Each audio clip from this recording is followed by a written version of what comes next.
If somebody would have just been paying attention, her dad would have been here right now. Lucia Cooper's husband died in a 3-car accident on I-40 in Greensboro. Gary, first of all, would not answer by Gary. He went by JR. He ran out of gas in the middle of the highway. He was hit by one car that turned him, and then another car T-boned him.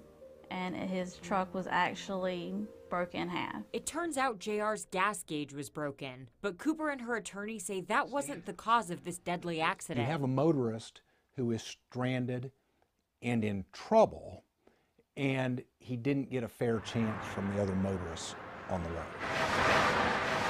People driving too fast and too close together are reasons why I-40 is one of the most crash-prone roads in the Piedmont Triad. The State Department of Transportation says the only corridor with more accidents is Wendover Avenue. We're seeing that people are basically following too closely, and inattention are the top 2 causes of crashes along Wendover Avenue, which those 2 are 100% preventable.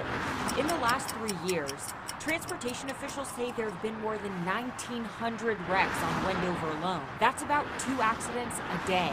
Red Nissan 240. That's why Greensboro Police Officer J.B. Price says they've been doing safety campaigns on Wendover to crack down on bad habits like texting while driving, following too closely, and not wearing seatbelts. We spoke with engineers, and they've looked at different roadway segments and abilities to try to maybe change the traffic patterns.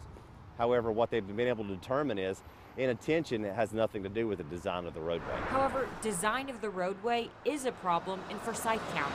It's really more of a function of the traffic volume. NCDOT says US 421, 52, and I-40 are the 3rd, 4th, and 5th most crash-prone roads in the Triad. These projects were designed decades ago, certainly not designed to accommodate the high traffic volumes that we see out there today. NCDOT engineer Pat Ivey says most accidents on highways in Forsyth County happen near interchanges and ramps. A good example of the problem is on 421 or Business 40 near downtown Winston-Salem. Typically today, we would look at an interchange spacing of 1 mile between interchanges.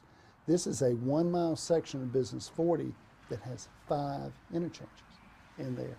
I mean, that just sort of puts it in perspective of why are we having the problems that we're having. That's why Ivey says there are multi-million-dollar projects already on the books, specifically designed to space out interchanges and reduce congestion on both 421 and 52. He was in a coma for a year after his accident. But when it comes down to it, Lucia Cooper says safety starts behind the wheel. It takes one person to change a total stranger's life, and that's exactly what happened.